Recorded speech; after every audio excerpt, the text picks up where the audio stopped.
12 learners. Welcome to today's Life Sciences lesson. My name is Sina Sekheche, and this lesson is brought to you by the Gauteng Department of Education in collaboration with Saibono Discovery Center. Right, I'm so happy to welcome you to the new year. I am looking forward to be working with you throughout the entire year while we tackle all the difficult questions in life sciences and giving you all the tips that you need to pass your examinations. Remember, for today's lesson, you can contact us via WhatsApp and interact with us. Please send through your questions.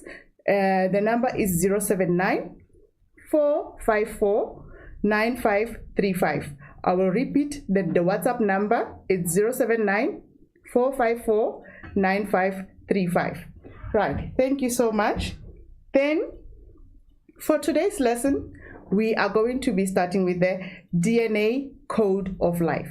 Right, I think you have started this topic with your teachers already. However, today's lesson is going to give you more on what you already know. So it's going to also close those gaps that you might have while you were studying this in your classes. So please pay attention as more exam tips will be given on this topic.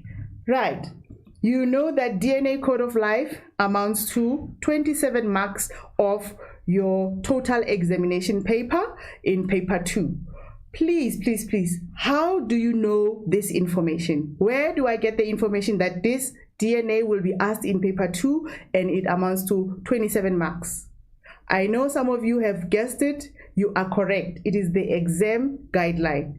I hope each and every one of you grade 12 learners in Gauteng are in possession of the 2021 exam guideline. Please, if you do not have that document, please ask your teacher to give you that document, because that document is very important for you as a life sciences learner. Why? There are so many resources that are available for life sciences and they cover a vast number of topics. However, as a grade 12 learner, you must know how much or how deep is a particular question going to be asked for during the final examination. That is where the exam guideline comes in. So the exam guideline is a document that has all the topics that you need to study for your year in life sciences grade 12 for 2025, and it also gives you of how deep, so it gives you the depth of how much you should go into each topic. So what aspects you need to cover, those are going to be, or those ones are the ones that you're going to be examined on. So please make sure that you have that document, as it is very much important. Right, so the exam guideline tells us already that for DNA code of life, we have 27 marks, and these marks amount to 18% of the paper. So if you answer all your questions and you get all your questions correct on DNA code of life, then it means already you have your 18% for your entire paper for paper 2. So what kind of questions can you expect from this topic? So you can expect questions such as terminology, interpretations of diagrams. I know you must have come across different diagrams by now. Tabulation, where you can tabulate the difference between DNA and RNA. Description, where you can describe processes of how they happen. DNA replication, protein synthesis, those are the processes that you need to describe in full as to how they happen. And there can also be questions on calculations where you need to calculate the percentage of a particular nitrogenous base or whatever. So these are the possible questions that you can expect for this topic. Right, moving on. Now we go in depth into our exam guideline and see what it says that we need to cover for this topic, or what you need to know for this topic. So you can use this while you are studying and also while you are going through the previous question papers to check whether it is relevant for you to study for this year or not. The information you get it from the exam guideline. Right, so what the exam guideline says you need to know is the DNA and RNA. These are the nucleotides that you're going to, these are the nucleic acids, not the nucleotides, nucleic acids that we are going to study. So you need to study the structure, the location, and functions of DNA and RNA. So this one is much easier. Then we can check where do we find DNA, how is DNA structured, and also what are the functions of DNA, and also what are the functions of RNA, how is it structured, and where can we find RNA. Then the main function of DNA is to form genes which carry hereditary information. So the exam guideline is already giving you the function or the main function of DNA, so you can write it as it is. So it carries the genes it forms the genes which will carry hereditary information. This information you must know from grade 10 already.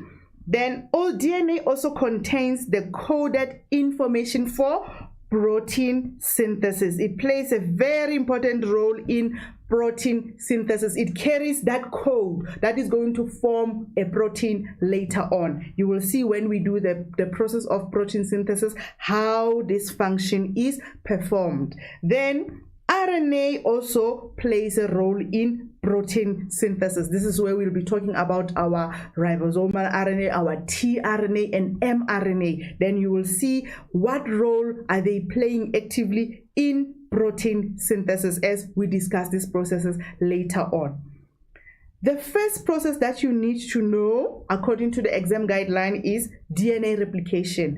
DNA replication and its significance. What do we mean by this word significance? The significance means the importance. Why is it important? So DNA replication is the process where DNA makes exact copies or genetically identical copies of itself. So why is that process important? That is when we are talking about the significance. And then it tells you already that DNA makes copies of itself so that it can be shared between the resulting daughter cells during cell division. So we want the daughter cells to have enough genetic material. So DNA replication is there to make sure that the genetic material is doubled so it can be shared equally to the resulting daughter cells. When I talk about the daughter cells, you can remember in grade 10 when you were doing the process of mitosis, you were talking about the daughter cells that are genetically identical. So those daughter cells, they get the same amount of genetic material when DNA is making copies of itself. Now in grade 12,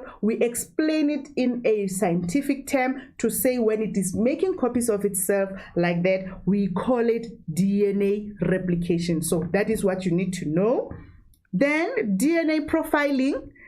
You need to know the terminology DNA profiling. What is it? When do we use it? This is when we are checking the similarity or the relatedness of human beings. So we use a technique to check the bars and compare them whether the people or the organisms are related.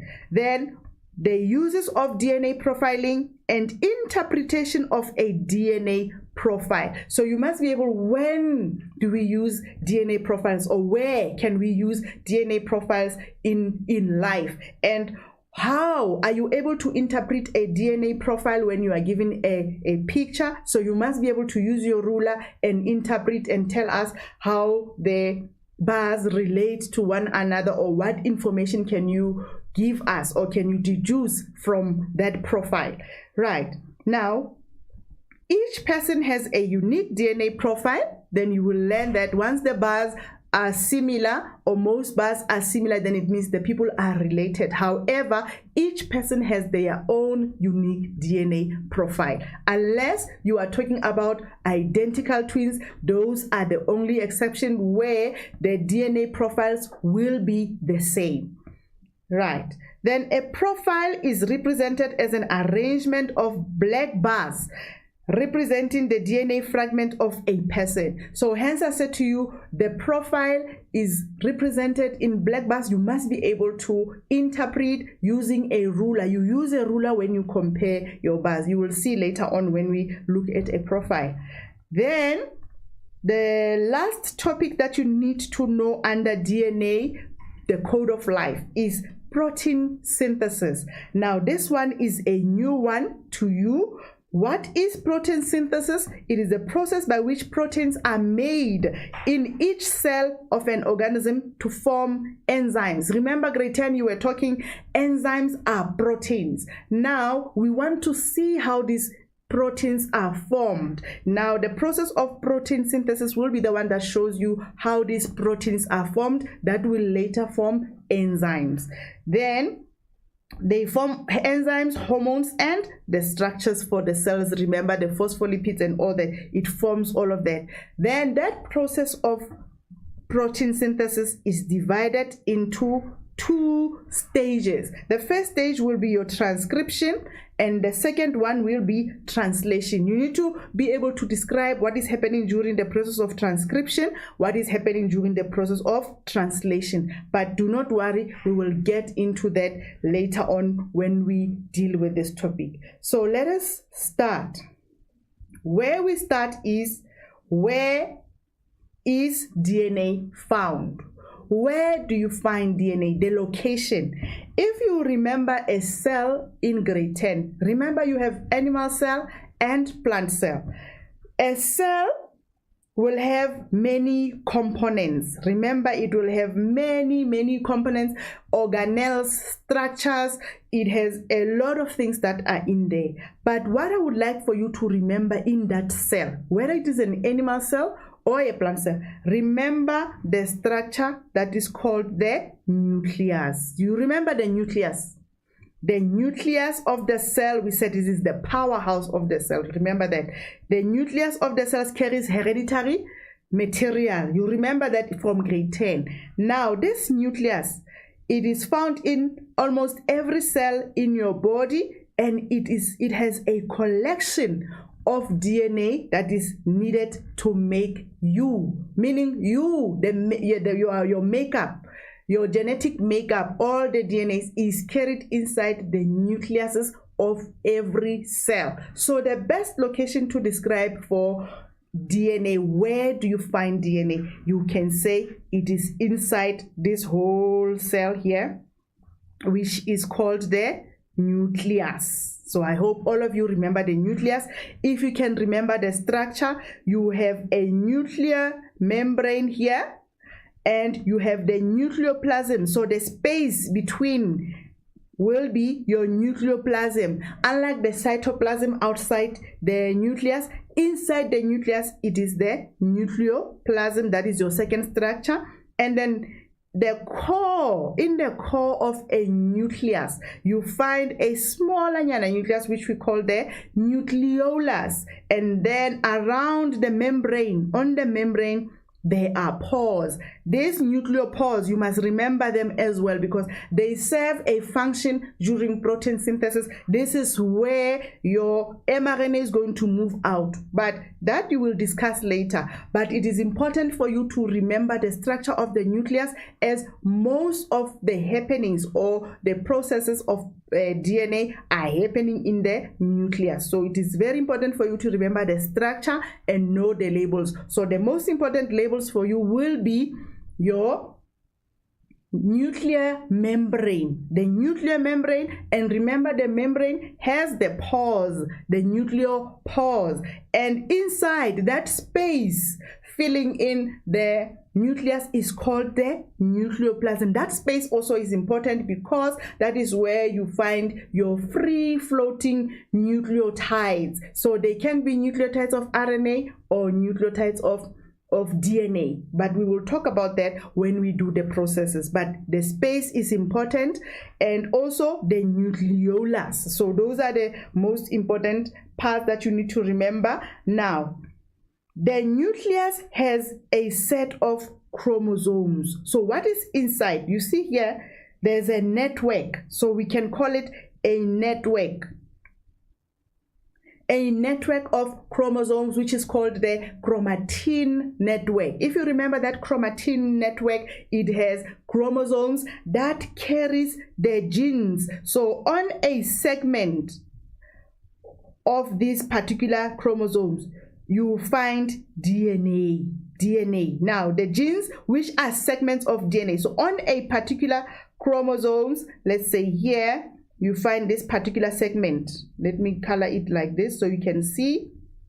On that segment, you are going to find, we call it a gene, and this gene is the one that carries your DNA. Now, DNA has all the characteristics that makes you up. The characteristics of the color of your eye, the shape of your eye, your height, your everything, every characteristic that makes you is found in the genes, right? Then other places where you can find DNA are, remember the cell, we said we have a lot of organelles. So there is also mitochondrion. You find DNA also in the mitochondrion of the cell, which is called mitochondrial DNA. How do you write it? Please make sure that you write it in the correct way. The word DNA is short for deoxyribonucleic acid. When you write DNA, please make sure that you write all in capital letters. If your DNA is written in small letters, you are going to get it wrong. And if we are talking about a certain type of DNA, like the one that I've just mentioned, because it is found on the mitochondrion, we call it mitochondrial DNA. So how do you write mitochondrial DNA? You can write it in full, or you can write M, small m, and small t. However, the word DNA is still going to be in uppercase or in capital letters. Please pay attention on how to write DNA, please. And also in plants, you can also find DNA in the chloroplast. So only in plants. So chloroplast, only in plants. You cannot find chloroplast in a human cell or in an animal cell. So that is where you find your DNA. Then we'll talk about RNA later on, because right now we are focusing only on DNA. So that is basically the structure that you need to revise, and the location that we've just discussed of DNA. So already on the exam guideline, you can go and tick that now I know where to find DNA. Now, you also need to know the brief history. When you look at all the bullets now of the exam guidelines, it tells you that you need to know the brief history of DNA, of the discovery of DNA, the scientists that were involved. So the 2 or the 4 scientists that were involved, let us look at them. In 1953, the year is also important to remember. In 1953, James Watson, usually we refer to him as James Watson, and Francis Crick and Maurice Wilkins, they devised a double helix model for the DNA structure. Remember this word, double helix, very important. So who are the scientists that devised that DNA is a double helix molecule? Listen to my words carefully. I'm not saying double-stranded. I am not saying double spiral. I'm not saying any other word that means something else, but I am so precise to say double helix, because helix means it is twisting. You don't say twisting, you don't say spiral, you don't say stranded. The correct terminology whenever anybody asks you about the shape of DNA, you say it is a double helical molecule. It is double helix. You will see as we unwind it. So double helix model, and the scientists are James Watson, Francis Crick, and Maurice Wilkins. However, it was not their initial idea. There was this scientist here called Rosalind Franklin. So this is Rosalind Franklin. She's a lady. She is the one who took X-ray pictures of the DNA molecule. And then this scientist, Maurice took them to the other scientists now to say, okay, here are the pictures. They further developed now the structure of DNA is double helical. However, the first person to come up with the X-ray pictures or to take the X-ray pictures was Rosalind Franklin. Then they used those X-ray diffraction pictures and studied them, these scientists, and came up with what? That DNA is a double helical structure. So that is just a brief history of what you need to know. How did they come about the shape of DNA?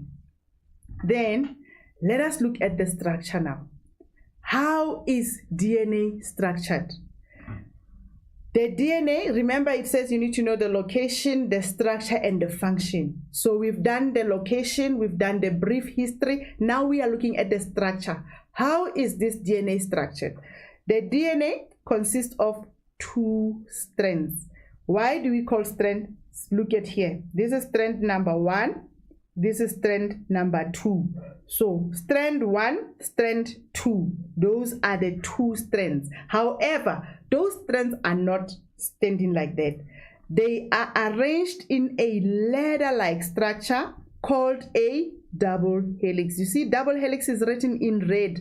Very important, because there's no way when you say DNA is double strand, you're not going to get a mark. But when you say DNA structure is double helix, then you're going to get a mark. So these strands are arranged in a sort of like a ladder-like. What they mean by that is like this. You see? If you know how a ladder looks like, this is how a ladder looks like. So the DNA is arranged in a ladder-like structure called double helix. So this ladder-like structure is the one that we are going to call double helix. Please, please, please, please do. No matter what you forget, this is one thing that you don't need to forget. The DNA molecule is made up of millions of tiny subunits or monomers. Monomers or building blocks. Building blocks. Remember, grade 10, we were calling them building blocks, but they also mean monomers. So what are the monomers of DNA called? They are called nucleotides. So if I can circle a nucleotide for you, is not only one structure. This whole thing that I've circled here is a DNA nucleotide. So a DNA is built out of many or millions of these nucleotides. That is what is meant by this statement, to say it is made up of millions of subunits or monomers that are called nucleotides. So not only one nucleotide make DNA, but millions of these. If you can focus in the circle, this is the nucleotide. So millions of these makes up the DNA molecule. Then what does each nucleotide consist of? Let us go into a clean one. I want to show you that even this one here is a nucleotide. So what does a nucleotide consist of? It consists of the phosphate group. So the circles will be your phosphate group. And the pentose sugar, your pentagons here, the ones that looks like the house, that shape, they are your sugar molecules. However, because we are talking about DNA, now we need to specify what type of sugar is found in DNA or in the DNA nucleotide. You are going to say the deoxyribose sugar. So the type of sugar that you find in DNA is deoxyribose sugar. You don't just say pentose sugar. If you are asked the question, you need to specify. You need to look at what you were asked in the question, whether it was on RNA or on DNA. If it is on DNA, they're asking you about the sugar group, or on the DNA, you must say it is the deoxyribose sugar. And the spelling here of deoxyribose sugar is very important, because once you change it to di, we know di in life sciences means what? 2. So di, it's like you'll be saying there are 2 deoxyribose sugars. So it makes the meaning of the sugar to be incorrect. So please pay attention to the spelling. Some of you will write once you've forgotten, but the key to not forgetting is to practice and study your terminology. Right, deoxyribose, some of you write deoxyribosome. Now, there's a ribosome in life sciences. There's a structure called the ribosome in a cell. So if you say deoxyribosome sugar, it's going to be incorrect. Please, please, please remember deoxyribose sugar. Then you have other learners who are writing deoxyribo. They just leave it here. Like when you write the name of DNA to say deoxyribonucleic acid. And now they forget to say, when they write the name of the sugar, they just stop at deoxyribo, not completing the words to rosa, deoxyribose. So please pay attention to that. So that is the type of sugar that you find in DNA. Then the last one, you find a nitrogenous base. So a nucleotide is made up of the phosphate group, which is the circle here. It is made up of the sugar group, which is your deoxyribose sugar in DNA. And it is also made up of nitrogenous bases. But there are 4 nitrogenous bases in DNA. 4 of them. You need to remember their names. It's adenine, thymine, guanine, and cytosine. So those are the 4 nitrogenous bases that you find in DNA. But because DNA is a double-stranded molecule that looks like a ladder, these nitrogenous bases form what we call base pairing. They are pairing with one another to form those 2 strands and make them come together. So if you see on this DNA molecule here, where they're coming together is coming, or they are joining where? On the nitrogenous bases. They are joined together by a weak hydrogen bond, or you can just say by a hydrogen bond. Then how do they pair? This is what you need to know.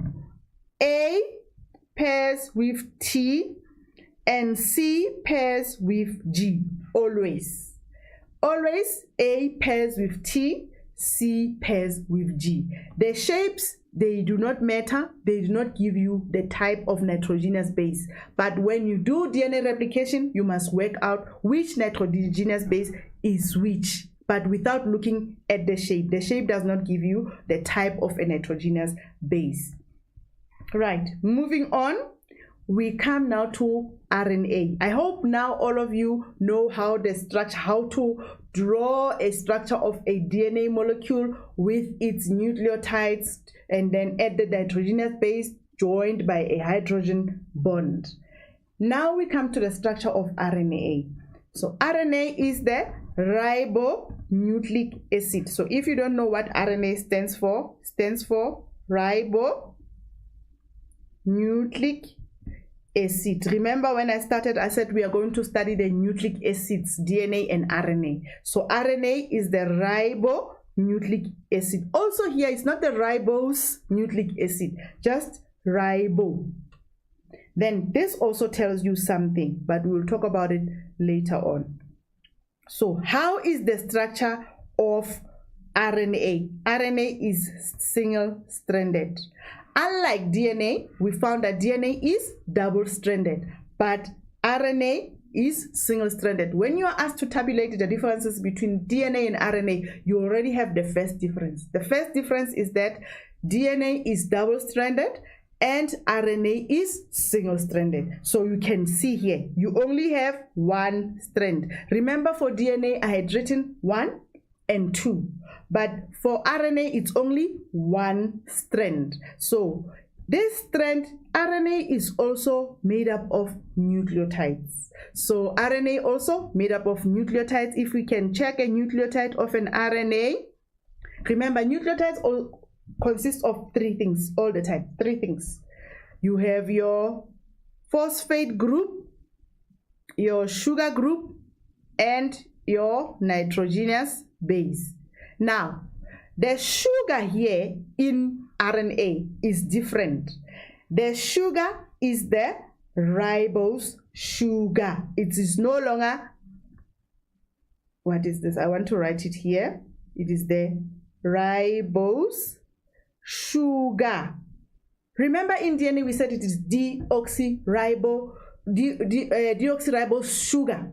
But here it is just ribose sugar. So the other difference now, second one between DNA and RNA is that RNA consists of deoxyribose sugar, whereas DNA, whereas RNA consists of ribose sugar.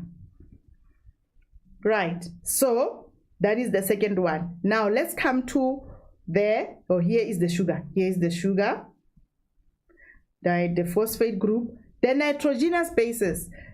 RNA also has 4 nitrogenous bases. However, there is a different one. The one that is going to tell you that this is now an RNA. We are talking about RNA, not DNA. So let us take a look. We had adenine, now we have uracil. Then we had guanine and cytosine also in DNA. So the different one that we find in RNA is uracil. So it means that in RNA you have U instead of T. So the T is replaced by the U. Whenever you are doing base pairing, when you are doing protein synthesis or the formation of mRNA, where you see T, you are going to replace it with U. Then U will definitely pair with what? With A still, because T was pairing with A. Therefore, our U will still pair with A. Just that now in RNA, instead of writing thiamine, you are now going to substitute it with uracil. That is now the third difference between DNA and RNA. So you say that in RNA, you find the nitrogenous base uracil, whereas in DNA, you find the nitrogenous thiamine. So I think that one is clear. Then we have different types of RNA. Let us take a look at the different types of RNA. The first type of RNA is your messenger RNA. We can already talk about the location when we talk about the type. So the messenger RNA, look at how it is written here. Very important for a grade 12 life sciences learner. When you write it in a sentence form or in a full sentence form, already you know when you start a sentence, you start with a capital letter. So you will write messenger here in capital letter, the first letter, capital letter, messenger. RNA is always in capital letter like DNA, always. But then if you want to shorten it and write the abbreviation for the whole of it, your M should be lowercase. It is small m, then big capital letter RNA. Then where do you find this mRNA? You find it in the nucleus of the cell or in the nucleoplasm. Nucleoplasm. Because that is where now mRNA is going to live after being formed. Then you have another type of RNA. Look at how it is written. tRNA. tRNA, transfer RNA. Now this type of RNA, you find it where? On the cytoplasm of the cell. On the cytoplasm of the cell. And then you have ribosomal RNA, which you find on the ribosome. I'm drawing a ribosome like this and you will understand later why. So these are the 3 types of RNAs and where you find each. So I think we have done now the location of DNA, of RNA, their structures also. Then this is just a picture to illustrate to you how to draw one nucleotide. So one nucleotide, remember a nucleotide is a monomer or a building block. So this whole thing here that is drawn here is a building block of DNA. And remember, we said consists of millions of these things. So you must know that the first one, the circles will represent the phosphate group. Then the houses, let's call them the houses for now, will represent the pentose sugar. In DNA, the pentose sugar will be deoxyribose sugar. This is in DNA. In RNA, the pentose sugar is going to be ribose sugar. So remember those differences. And then we come to the nitrogenous bases. We have 4.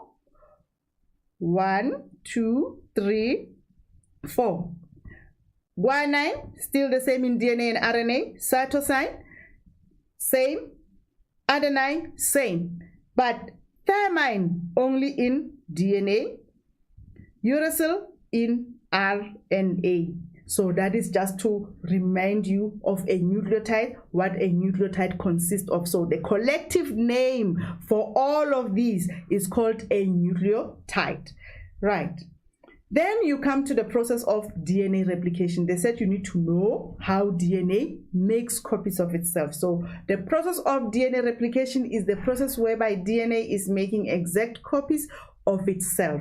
And this process happens just before mitosis or meiosis, during that stage which is called interphase. Remember, interphase, we call it the preparation stage, and this is where the DNA is doubling itself, doubling its genetic material. This is where the cell is collecting all its nutrients. So the cell is preparing for cell division, whether mitosis or meiosis. But in grade 12, remember, the process that you'll be studying is only meiosis. We don't talk about mitosis unless you are just asked to differentiate, but we'll talk about that when we get to that stage later.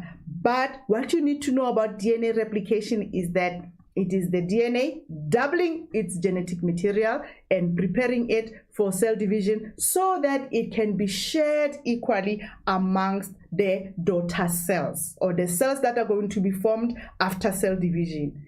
Right. So we come now to check, how does the process happen? As a life sciences learner, this is something that you need to know of by heart. Sing it. Do whatever method that works for you to help you remember how this process occurs. Now let's take a look at the process.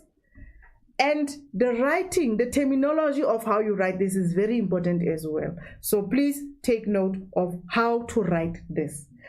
It is also stipulated in your exam guideline. You take it as it is. So let us check out what happens first. Now the process of how does DNA replicate itself. The first is that you say the double helix is going to unwind. What is to unwind? You remember the DNA structure, we said it is double helix, meaning it is wounded up. So before it can make copies of itself, it must do what? It must unwind, meaning it is becoming straight. You don't say that. The correct word is to unwind. So DNA unwinds. The weak hydrogen bonds between the nitrogenous bases break.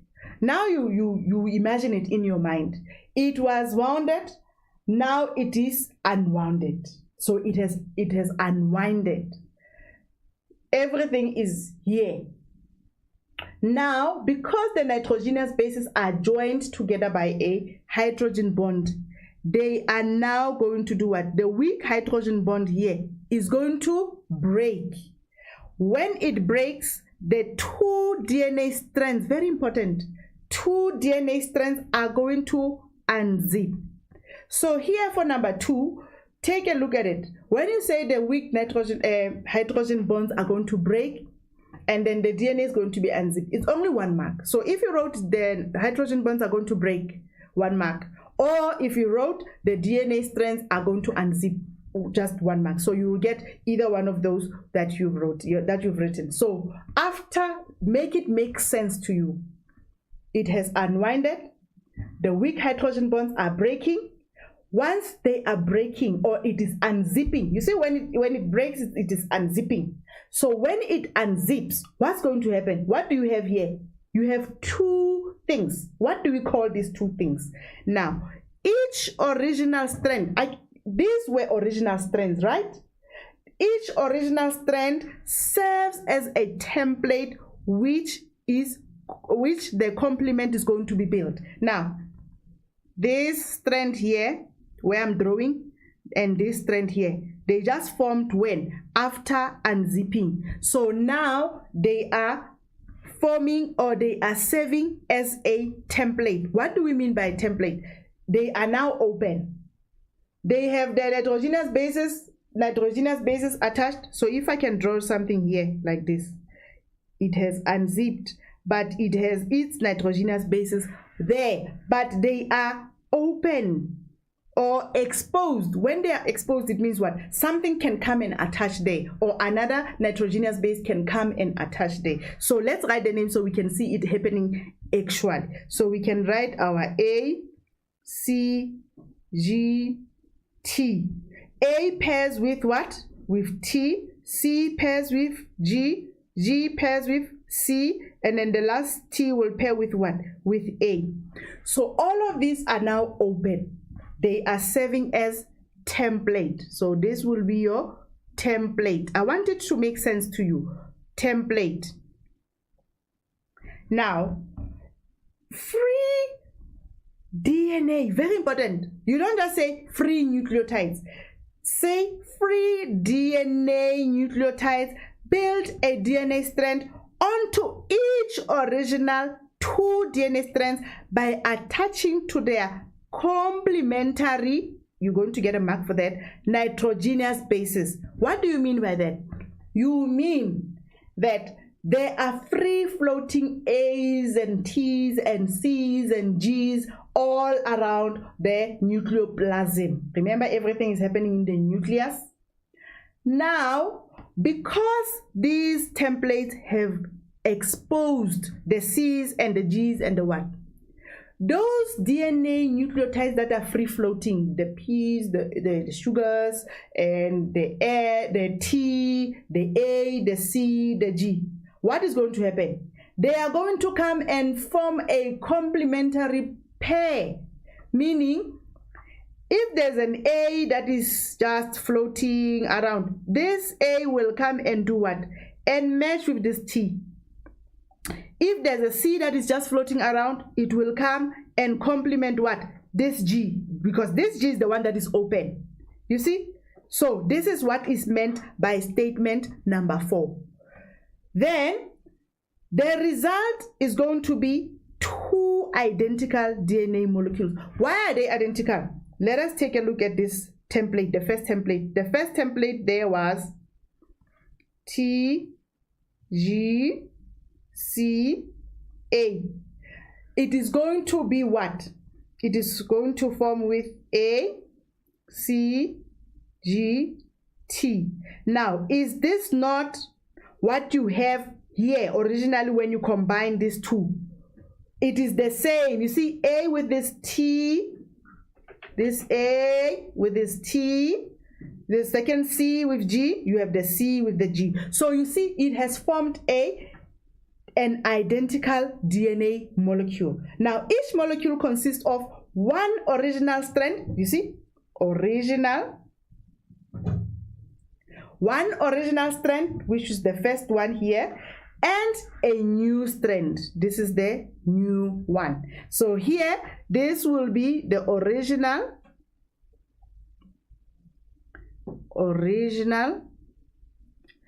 and these ones here will be the new ones. New strand, new strand. So you see, now then it will start winding up again, but it has made what? Copies of itself. So you need to be able to describe this whole process, but I have made it make sense to you. All you need to do now is to remember the steps and how they follow. Right, so DNA replication, we've already spoken about this. It happens in the nucleus and during interphase. Now the importance is that it is important for cell division, and also it allows each chromosomes to be copied so that each new identical daughter cell produced contains the same number and type of chromosomes, so that that genetic material can be carried equally through the daughter cells. So this is just a diagram to help you remember how the process occurs. Now the process, remember the double helix unwinds. It is now unwinded here. The weak hydrogen bonds here are going to break, and when they break, the DNA is going to do what? Unzip. Unzip. Right. So this is just something that will remind you of that, but I would like for you to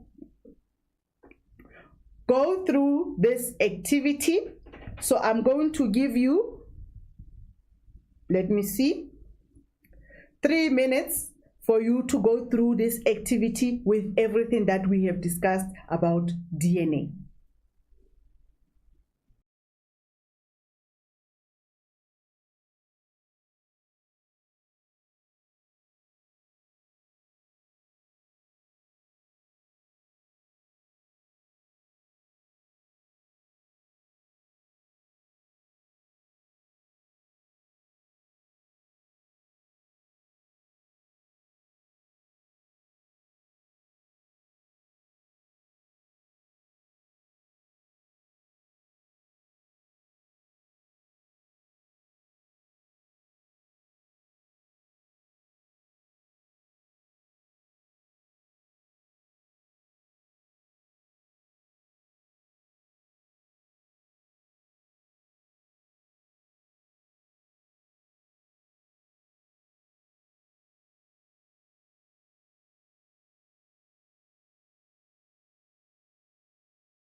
Okay.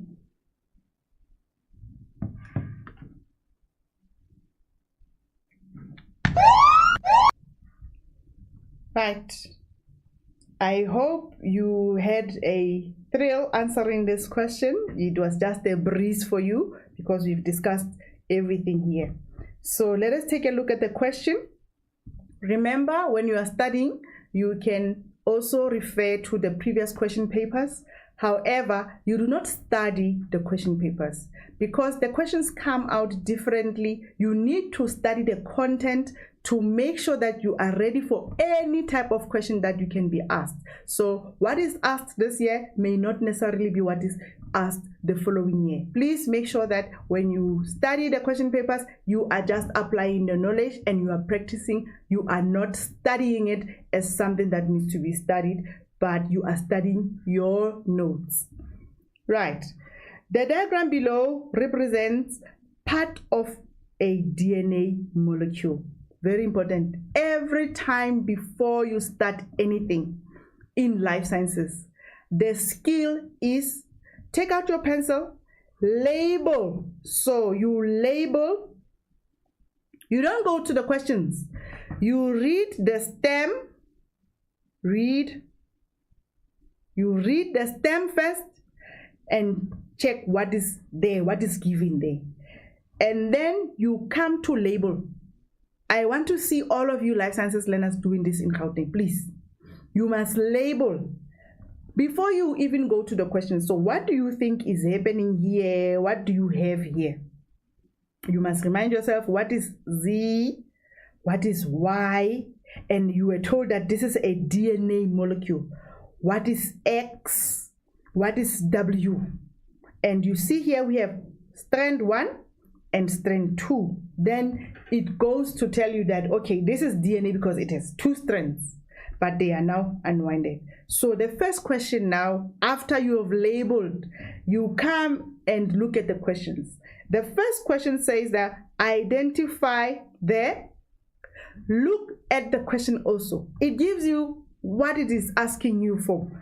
Molecule X, sugar at Y, bond W. So it is not just saying X, Y, W. The word that comes before that letter gives you an idea of what your answer will be. Whether that thing that you're identifying is a structure, whether it is an organ, whether it is a molecule, whether it is a bond, you see, like in this case. So you must pay attention to the wording that comes before that. So let us look at the answers. So what is molecule X? So what is a molecule X? X is a nitrogenous base. I hope you got it right. And then sugar at Y. So what is this Y? Now, when you are asked about a sugar, what did I say to you? I said to you, you must bring it into context of what you are given. Here you are told that you are given a DNA. So in DNA, what type of sugar do we have? We have deoxyribose sugar. So that is the type of sugar. I hope you got it right. Then bond at W. This one, everyone knows the bond. It is there. Weak hydrogen bond. Bond. Or it is just the hydrogen bond. So we won't penalize you if you don't write there weak anymore. Right. Now, give the collective name of parts X, Y, and Z. When they say collective, it means together. And what you need to also look out for is the mark allocation. So you cannot label X, Y, and Z again individually for 1 mark. So the question says collective. So the mark also gives you the indication to say how is your answer going to be like. So what is the collective name for? Let's go look at the diagram. X, Y, and Z. You can also label, you can also put a circle inside of them. So what is the collective name for those? We call it the nucleotide. So those of you who are saying it with me, kudos to you. Nucleotide. Then state the natural shape of DNA molecule. 1 mark. Now this one I said, please, you don't get it wrong as a life sciences learner. Name the process whereby DNA makes a copy of itself. What is the name of that process? Name 2 phases in animal cell where DNA is located, or places where DNA is located. Now let us take a look at the answers. First, number 3. The natural shape of DNA is double helix. We know that. The process whereby DNA makes a copy of itself is DNA replication. Places where in an animal, very important, animal cell, because you find DNA also in plant cell. You must look at the question, what it says. It says animal cell. So you must not write places that are found only in plants or organelles that are found only in plants. So you must pay attention to the question. Don't be excited and look at the places and say, I just know the locations, but look at what is asked for. Right. So DNA is found in the mitochondria. I said it is the mitochondrial DNA, and also in the nucleus. The most type that we talk about is this one. Right. Then describe the process of DNA replication. I hope you are able to tell it to the person sitting next to you using your fingers and your body. You can use everything. I always tell the life sciences learners to say, when you enter the examination room or the examination center, 50% of the answers are on you or on the person sitting next to you. All you need to do is just to remind yourself how you were using your body to describe the processes. So you can also use your body here to describe this process so it can be easier for you to remember. There are more than 6 marks to be collected. However, you can collect 6 marks by being able to describe the process. Now, the process goes like the DNA double helix unwinds, we know that, and unzips, or the weak hydrogen bonds break. So you see here there's only 1 mark for unzip or for hydrogen bonds breaking. Even if you don't know the process, how it starts, these first 2 lines, this is where your 2 marks, these are the free 2 marks. Everything is for free, but number 1 and number 2 are more free than any other. The DNA double strands or double helix unwinds. DNA double helix unwinds. You can't get that wrong. And it unzips. You can already put that, and unzips. You get a mark for that. Then the weak hydrogen bonds break. But for unzipping, you need to have written here the DNA double helix first. Then you can get the mark for unzip here. Then to form 2 separate strands. Now I told you, after they've unzipped, what is going to happen to the strands? What is going to happen? You're going to have this, it has unzipped. What do you have? 2 strands.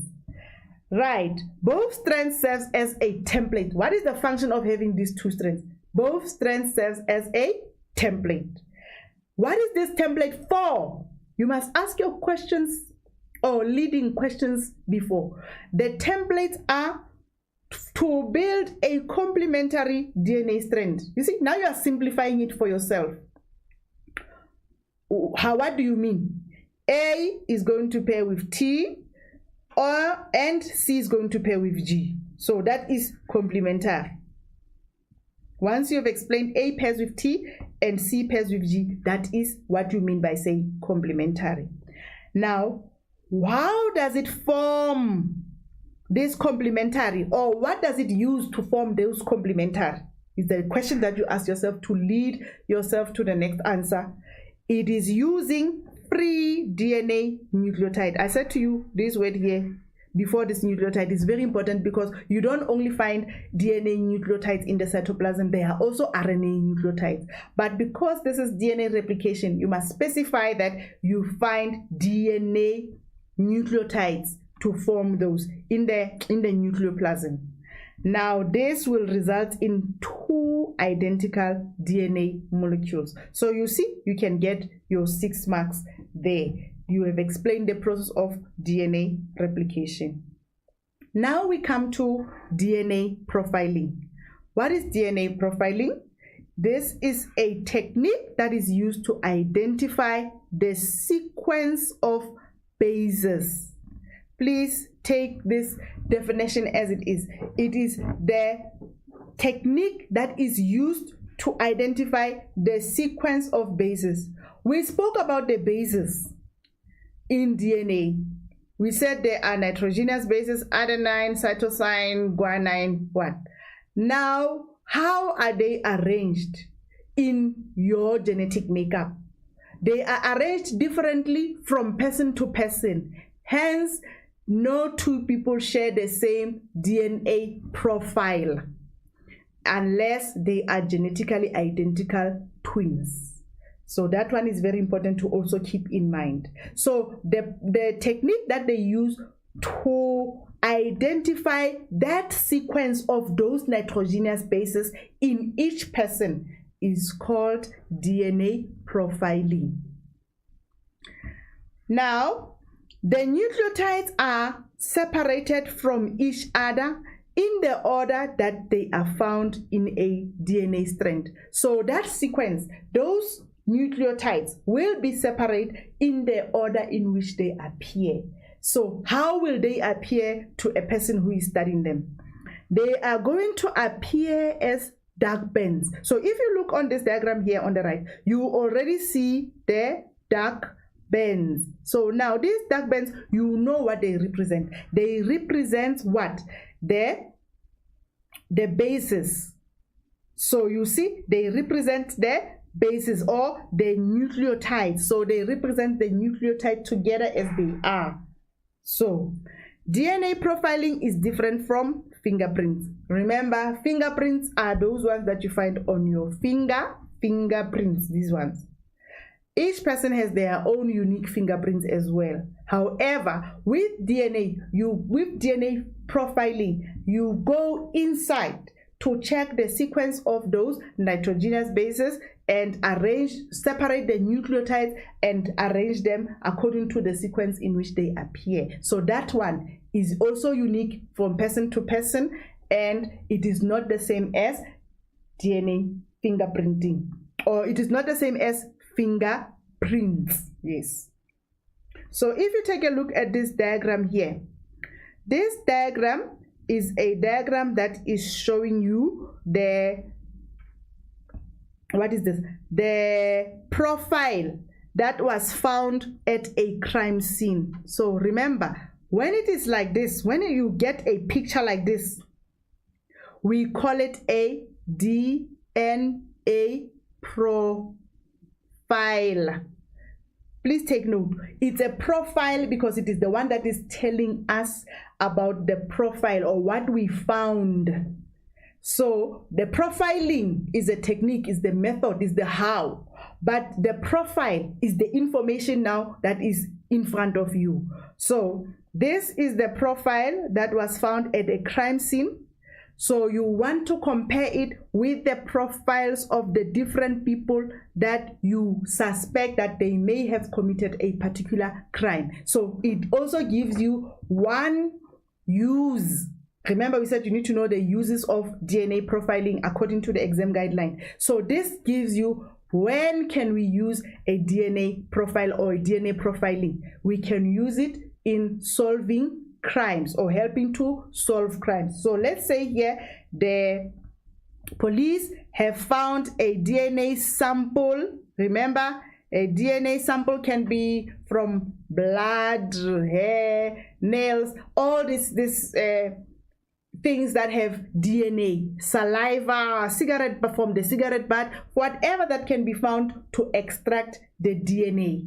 Now the police can collect that and go and do a DNA profiling to separate the nucleotides and put them in that order as a profile. And they can also collect the information, or they can collect the evidence from the crime scene and have people that can be placed at the crime scene that their DNA can be compared to what was found on the crime scene. And if it matches, then the person will have to explain how their DNA was found at a crime scene. It places them there, then they will need to have a lawyer to explain that. So you must be able to understand and interpret a profile and solve a problem. So if, let's say, you were a police officer and this is the information that you were presented with, you have your three suspects. You need to compare the bars of the three suspects to the information or the bars of the data that was collected from the crime scene. So you use your ruler. Your eyes can fail you. You don't want that. You want to be accurate. So for accuracy, you are going to use your ruler when you compare the profiles. So you take your ruler and you put it horizontally to compare the bars to check which person has the most bars that are the same with the ones that were collected by the police. Now, if the person, a particular person, has the same as this one, then you can say that this person is a suspect or is the person that was at the crime scene. Then they will have more explaining to do to the police. So, what a DNA profile looks like: you have 6 different persons of DNA profile depicted with dark bands. So this is just a practical example to show you how it works. You can see who is related by using a ruler to see which bands correspond with each other. There are twins here.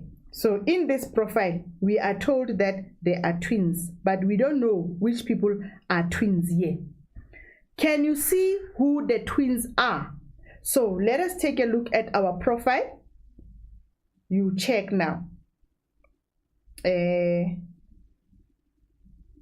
want to go back. So can you check, use a ruler, because we are working on the screen, we cannot have a ruler here.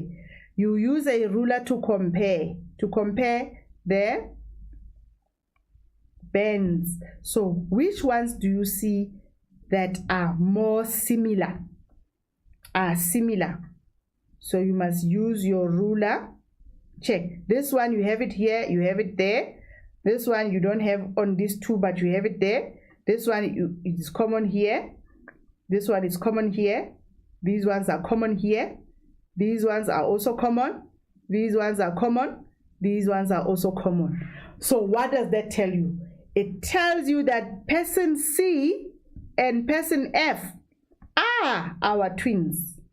Why? Look, they have the exact same bars at the exact same locations, because the location is very important here, because if they are not on the same locations, it means it's not the same nucleotide. So remember, the black bars represents the nucleotide. So the person C and person F are our twins. So were you able to investigate that, checking the positions? So all the positions correspond exactly the same, because these are our twins, right? Then we have a question where I would like you to apply the knowledge of interpreting a DNA profile. So I'm going to give you 2 minutes. I'm going to give you 2 minutes. Let's make it 3. We can make it 3 because you have to read through this information and also study before you answer.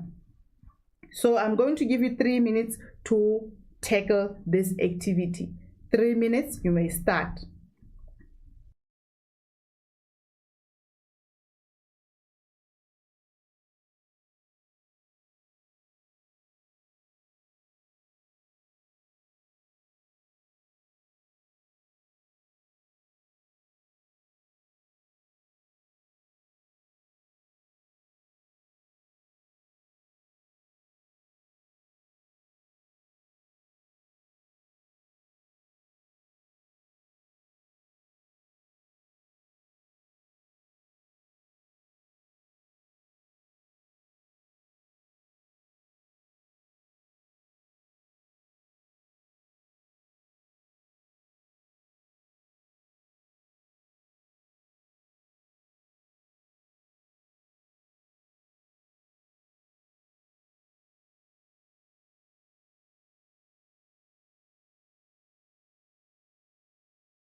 Right.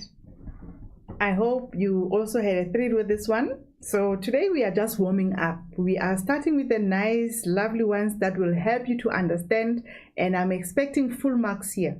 So let us see what we have here. The diagram below represents the DNA profiles of 3 children and their parents. So there are 3 children and their parents. Very important to note, okay? You come and look, okay, here's the mother, here's the father, and these are the 3 kids, okay? Hela, Priya, and Leo.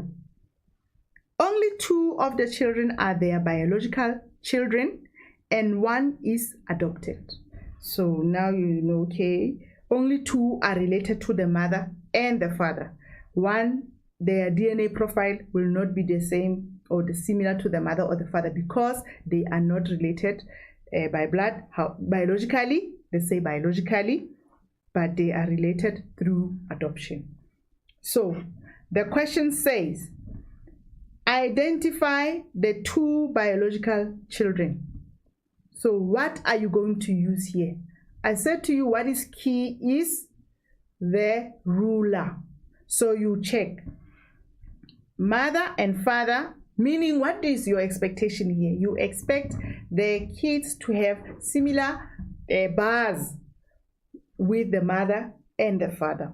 So let us check. Hela, there's something that is similar here with the mother. Priya, nothing. Remember the ruler.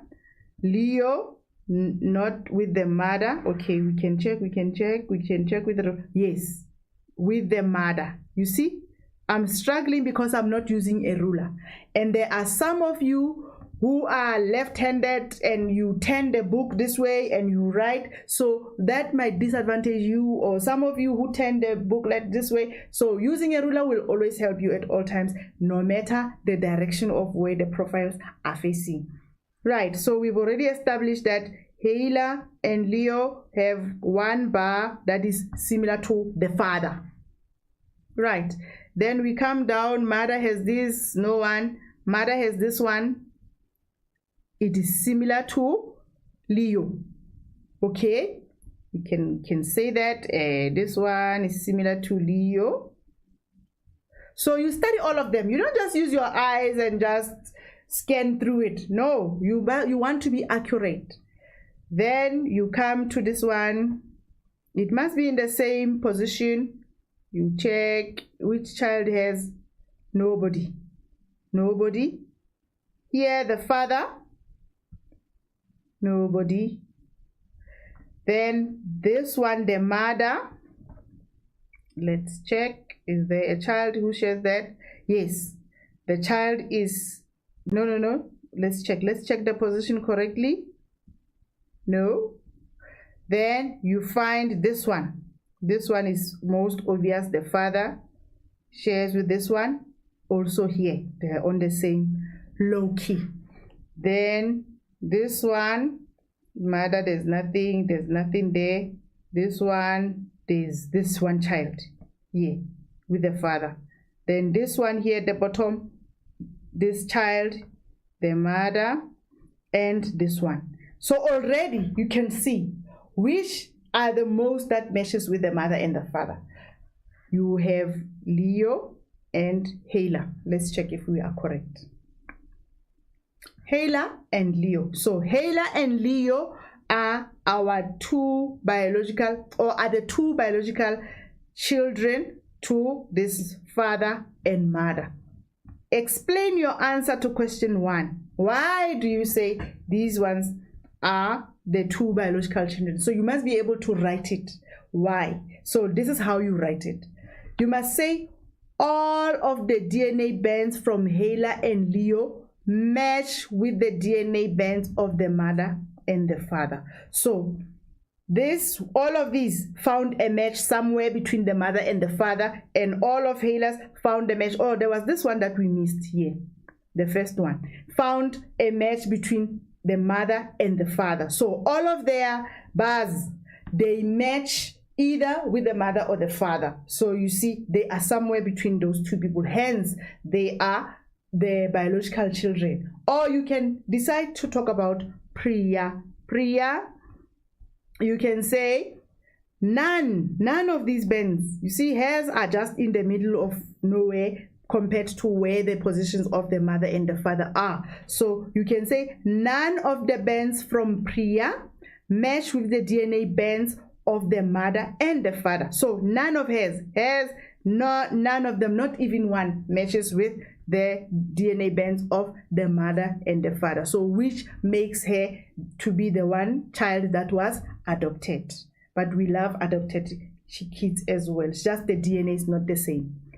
Then we have another question here, continuing. I'm going to give you also 2 minutes to write the 3 other uses of DNA profiling. So we spoke about solving crimes, but DNA profiling cannot only be used to solve crimes. There are other ways that you can use, or other uses. So I would like for you to write for me 3 more uses of DNA profiling. So your 3 minutes, or your 2 minutes, 2 starts now.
Right, so I hope you know where we're going to use DNA profiling. So you already have 2, the previous one that we did, and this one that is in front of you is giving you clues. So, but because the question says other, you cannot mention this one.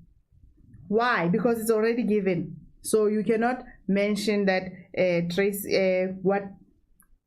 checking the relatives, what you cannot mention what is happening here. So let us look at other uses. So first, it can be used in tracing missing persons. Most of you are getting this one wrong because of what you write. You say it can be used to find missing persons, and which is wrong. You cannot just find a missing person without looking for them and doing the investigations and what.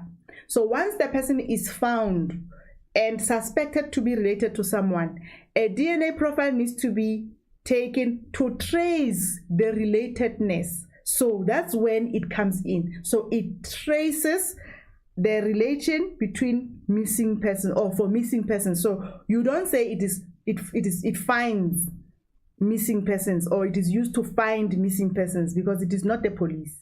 So please make sure that you write it correctly. Tracing missing persons.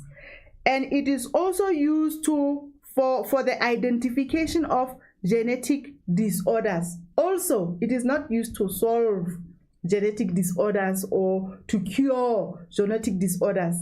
it is used to identifying them. So when you take a profile and you study the genetic makeup of a person, you can find the particular genetic disorder, where it is located, and maybe try to find how it came about. But it does not solve that problem. So it is used only to identify. So it does not cure genetic disorders or solve the problems of genetic disorders. So please make sure that your wording is correct, because most of these things you know them. However, you get them wrong by writing them incorrectly, to find missing persons. No, tracing missing persons, identification of genetic disorders. You can use a profile to identify a particular genetic disorder.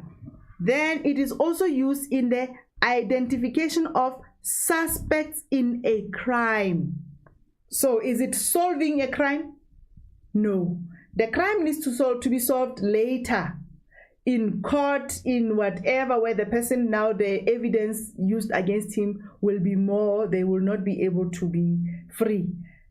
But the information of the profile can be used to identify particular suspects and put them at a particular space and time to say, if your DNA is here and this is the crime scene, this places you at the crime scene, then later on that issue will be solved in court. So it is not the DNA that is solving to say, yes, this person was there, therefore this is the person who committed the crime. There still needs to be heard, right? It can also be used in matching tissues for organ transplant. When a person needs to go to receive an organ from a particular person, they can also use a genetic profile to see if this is going to be compatible to the person who's going to receive, or the person is going to receive the organ to be transplanted. So the profile can be used to find matching tissues, because remember, with a transplant you need matching blood types, you need matching so that it does not reject it and the person cannot get sick from all of that. So genetic profile can be used to match those tissues, the tissues, not the organs, the tissues. And remember, the tissue, an example can be blood also, right? Then identifying dead persons. So this one is clear, to identify dead people, because then you can take the DNA profile of a dead person and compare to a DNA profile of a person who is alive, and then be able to identify them as their daughter, as their mother, as whoever they are related to. So these, you have many. Please make sure you write them correctly for you to get the marks, so you don't lose marks on something that you know but you phrased it incorrectly. Then explain 2 reasons why sometimes DNA profiling can prove to be controversial. That is, it causes people to disagree with the results. So why is it so controversial to use a DNA profile? Why can some people disagree with the results that are found in DNA?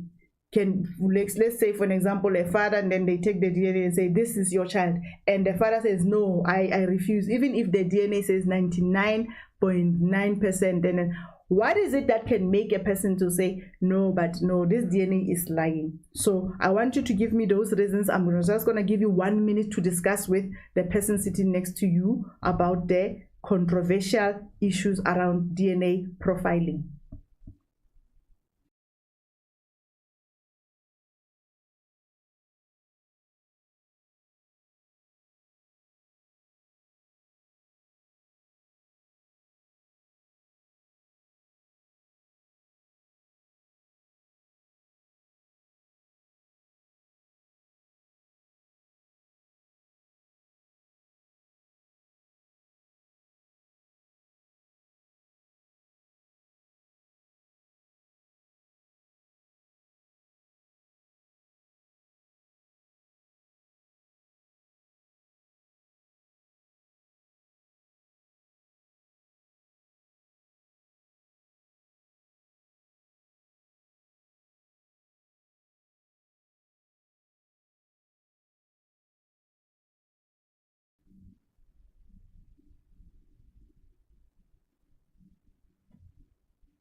Right.